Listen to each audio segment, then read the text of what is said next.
She stands, waits for her turn in line.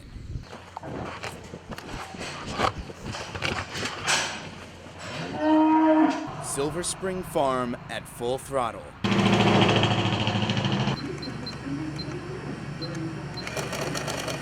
The outskirts of Syracuse, home to this nearly century-old farm. Full of life, color, and of course, Jersey cows.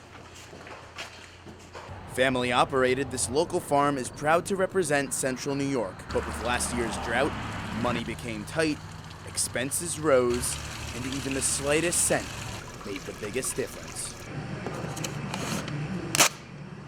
They are not paying any extra premiums above what the government says they have to their farmers. And by they, she means the Norwich-based yogurt company, Chobani. A wholesome, good company, she says, with a strong public image.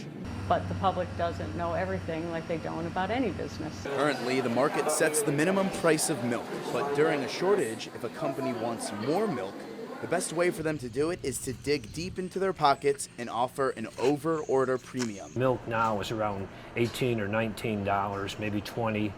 So if you get $1 over order, $1 a hundredweight amounts to an awful lot.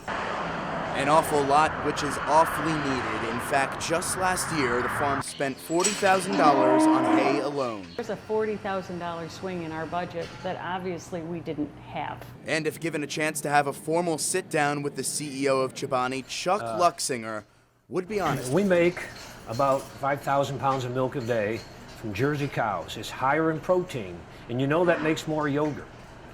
I will sell my milk to you if we get the minimum payment plus a premium for our high-protein milk. Jonathan Miller, NCC News.